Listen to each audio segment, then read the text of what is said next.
인생의 절반 이상을 바친 직장의 문을 나서는 날, 여러분은 어떤 풍경을 마주하게 될까요?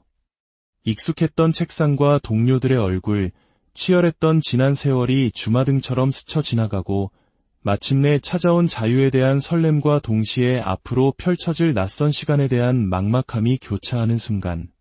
오늘은 바로 그 인생의 거대한 전환점, 은퇴 이후의 삶에 대한 현실적인 이야기를 나누어 보려 합니다. 얼마 전 평생을 한 직장에서 동고동락했던 오랜 선배님들과 술잔을 기울일 기회가 있었습니다. 저희는 한 달에 한 번씩은 꼭 얼굴을 보며 회포를 푸는 단순한 직장 동료를 넘어선 끈끈한 사이입니다. 4명 중 2명은 저처럼 명예퇴직을 했고 나머지 2분은 작년에 정년의 마침표를 온전히 찍고 사회로 나오셨죠. 저희가 몸담았던 곳이 금융권이다 보니 현역 시절에는 다들 남부럽지 않은 연봉을 받으며 안정적인 생활을 꾸려왔습니다. 덕분에 퇴직 후에도 경제적으로 아주 어렵지는 않은 편입니다. 모임의 술값은 보통 일찍부터 자신의 사업체를 꾸려 매달 꾸준한 수입을 올리고 있는 한 선배가 흔쾌히 계산하곤 합니다. 그 선배의 호의에 나머지 셋은 늘 고마운 마음으로 즐겁게 얻어먹는 셈이죠. 그분 역시 동생들에게 베푸는 것을 큰 즐거움으로 여기니 우리 모임의 풍경은 늘 따뜻하고 정겹습니다. 그날 나눈 이야기들은 어쩌면 대한민국에서 은퇴를 맞이한 평범한 중년 남성들이라면 누구나 공감할 법한 지극히 현실적인 고민과 선택에 관한 것이었습니다. 특히 저를 제외한 3명의 선배는 인생 2막을 위해 같은 분야의 자격증을 취득했는데 그 자격증 하나를 손에 쥐고 각자 걸어가고 있는 길이 너무나도 달랐습니다. 첫 번째 선배의 이야기입니다. 이분은 정년퇴직을 하자마자 자격증을 활용해 곧바로 재취업에 성공했습니다. 물론 소득은 예전과 비교할 수 없을 만큼 줄었습니다.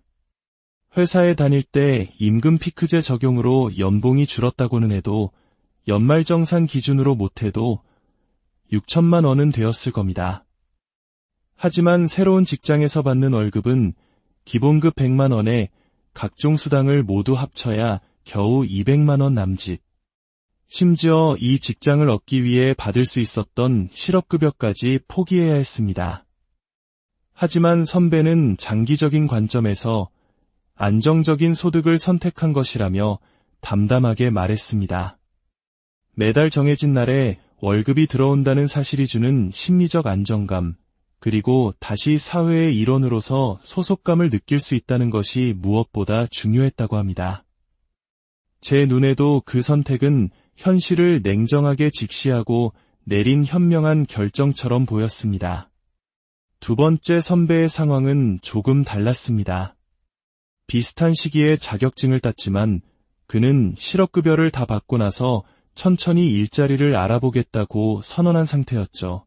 퇴직하면 그동안 못 가봤던 곳으로 여행도 다니고 여유롭게 취미생활도 즐기고 싶은 마음, 우리 모두의 로망 아니겠습니까? 하지만 현실의 벽은 생각보다 높고 단단했습니다.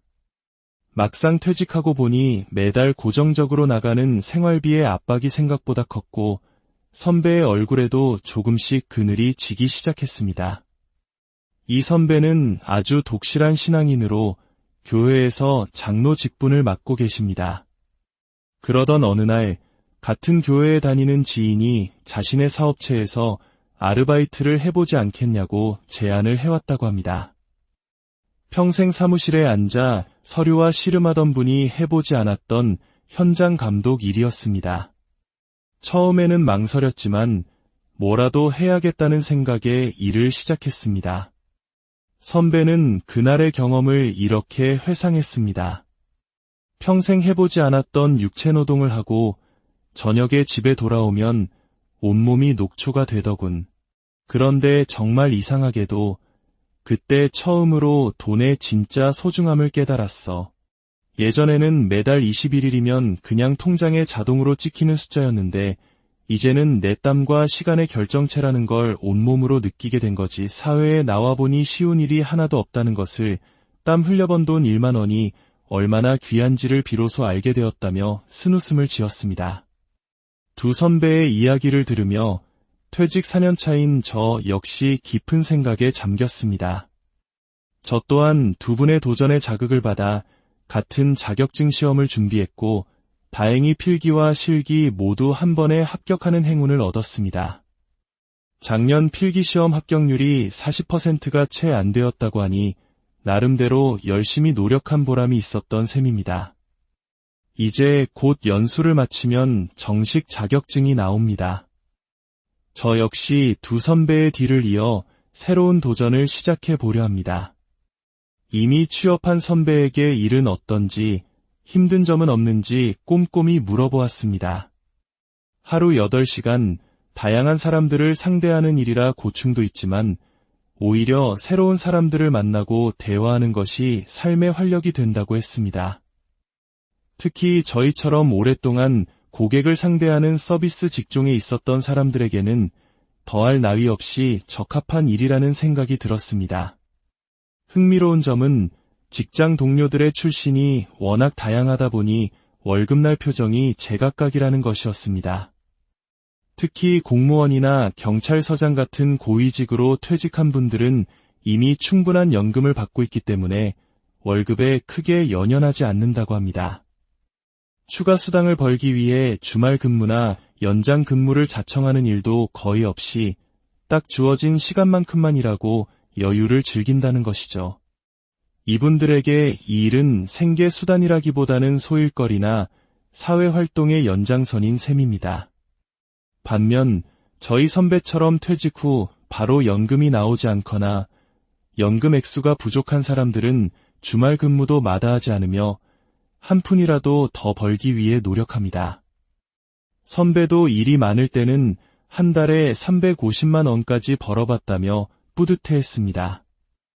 이 모든 이야기를 종합해보면서 저는 한 가지 중요한 사실을 깨달았습니다. 은퇴 후 삶의 선택지를 결정하는 가장 중요한 변수는 바로 연금이라는 사실입니다. 매달 안정적으로 들어오는 연금이 충분한 사람은 소득이 적더라도 편하고 여유 있는 일을 선택할 수 있습니다.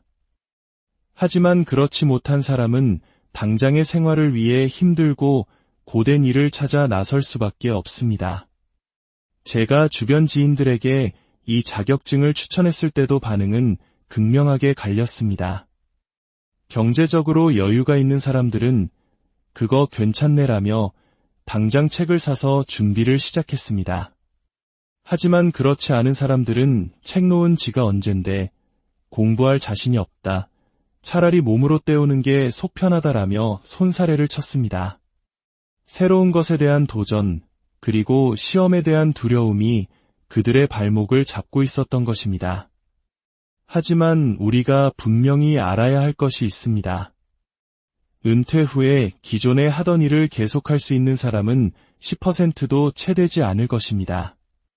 결국 우리는 원하든 원치 않든 새로운 세계로 나아가야만 합니다. 소득이 절반 이하로 줄어드는 현실도 받아들여야 합니다. 이 사실을 인정하고 두려움을 넘어 도전하는 용기가 필요합니다. 그리고 그 도전을 뒷받침해줄 최소한의 안전장치가 반드시 필요합니다. 그것이 바로 현금 파이프라인입니다. 퇴직 후에 단 얼마라도 좋으니 매달 마르지 않는 샘물처럼 꾸준히 들어오는 현금 흐름을 만들어두는 것.